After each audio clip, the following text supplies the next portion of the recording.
गावाचे नाव गेवराई पायका, तालुका फुलंब्री, जिल्हा संभाजीनगर.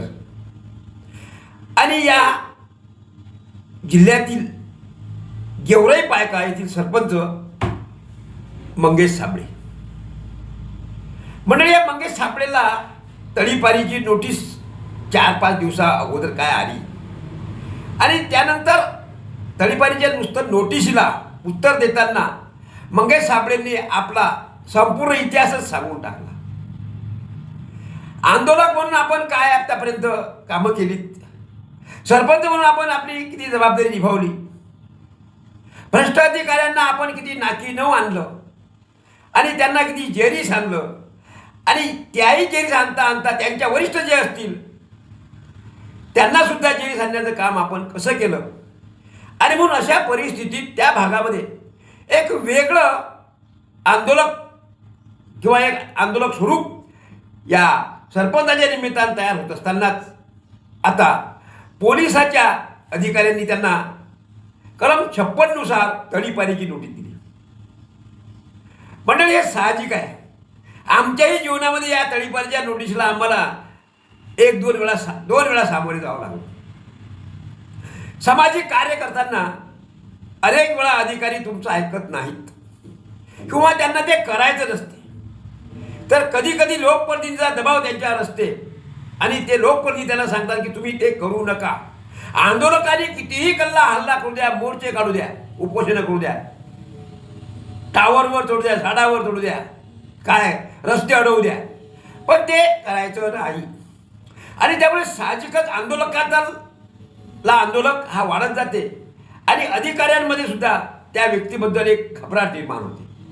आणि मग एवढं सर्व करून त्याला न्याय न दिल्यामुळे समाजामध्ये सुद्धा अधिकारी आणि लोकप्रतिनिधी यांच्याबद्दल एक वेगळा भाव तयार होते आणि अधिकारी आणि लोकप्रतिनिधी यांच्याकडे पाहण्याचा दृष्टिकोन सुद्धा बदलते आणि एक वेगळी सहानुभूती त्या आंदोलकाला चिटकते, जे या मंगेश साबळेला चिकटले.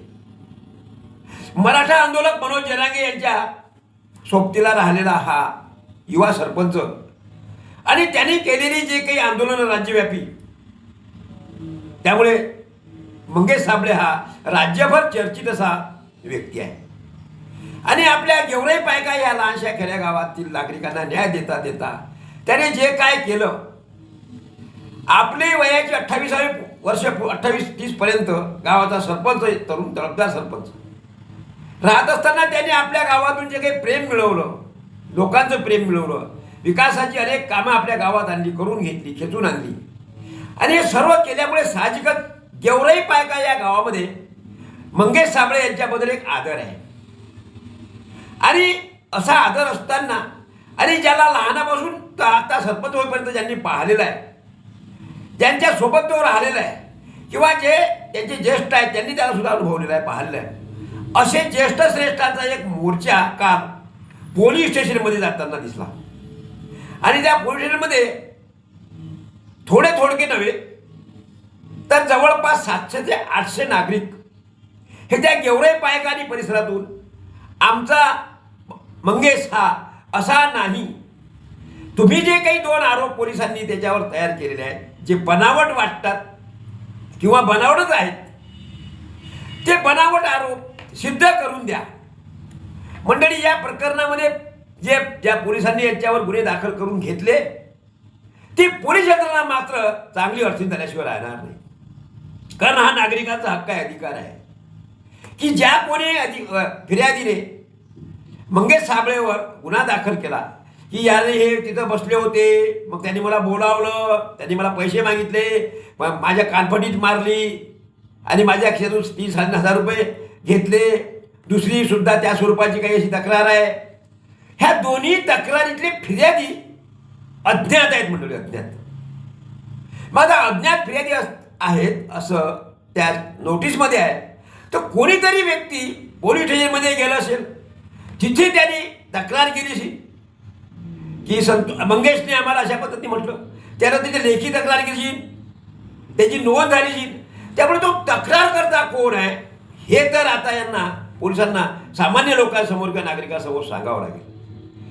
कारण याच्यामध्ये प्रमुख जे आहे की तो धमकावतो सरपंच, तो दादागिरी करतो, तो मोर्चे आणतो, तो कायदा सुव्यवस्था बिघडवतो, तो कायद्याचा धाक मानत नाही.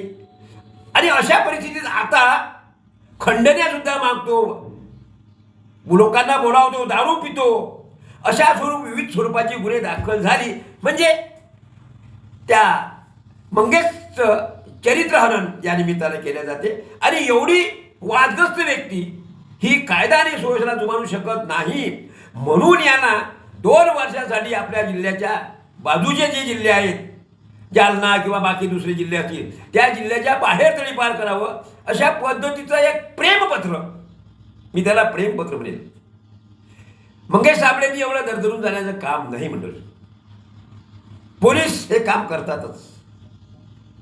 लोकप्रतिनिधीच्या सांगण्यावरून सुद्धा हे काम होतात, किंवा लोकप्रतिनिधी सुद्धा हे काम, ही नोटीस एका लोकप्रतिनिधीचा जर फोन गेला, सांगितल्या गेलं की असं करायचं नाही, तर तो एक लोकप्रतिनिधी या नोटिशीची जमानत घेऊ शकतो.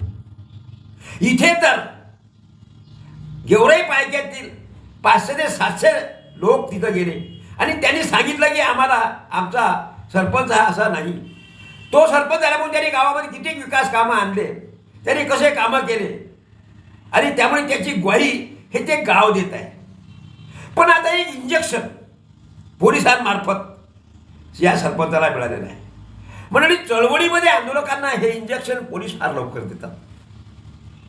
2-4 स्वरूपाचे असे गुन्हे दाखल केल्या जातात आणि मग त्यामुळे कायदा आणि सुव्यवस्था मोठ्या प्रमाणात या व्यक्तीमुळे बिघडते आहे. आणि अशी कायदा आणि सुव्यवस्था बिघडणारी व्यक्ती ही या जिल्ह्यात ठेवल्यापेक्षा त्यांना त्यांच्या कुटुंबापासून व्यक्त करून किंवा कुटुंबासह त्यांना तडीपार करावं, हे एक सॉलिड सोल्युशन हे पोलीस खात्यामधलं अस्त्र आहे. आणि ते वापरण्याचं काम तिथल्या DC, DYSP काय जे असतील अधिकारी यांनी केलेलं आहे. पण या सर्व प्रकरणामध्ये 2 गोष्टी महत्त्वाच्या आहेत मंडळी, की याच्यामध्ये जे काही गुन्हे दाखल केलेले आहेत पोलिसांनी स्वतःहून, त्याचे फिर्यादी दाखवणं हे पोलिसांसमोर एक मोठं आव्हान आहे. शिवाय या परिस्थितीमध्ये सरपंचाला एक प्रसिद्धीला एक मोठा मार्ग मिळालेला आहे. मंडळी, कधी कधी आंदोलक संधीचं सोनं करतात. हा मंगेश सुद्धा या संधीचं सोनं केल्याशिवाय राहणार नाही. आणि एक भली मोठी सहानुभूती सरकारच्या विरोधात हा मंगेश साबळे या ठिकाणी मिळवणार आहे. मंडळी, तुम्हाला काय वाटते? मी आपलं माझं मत व्यक्त केलं. आवडलं लाईक करा, शेअर करा, आणि पुढचा अजून अशाच स्वरूपाचा व्हिडिओ ऐकण्यासाठी म्हणून चॅनलला सबस्क्राईब करा. पुन्हा भेटू, तोपर्यंत नमस्कार.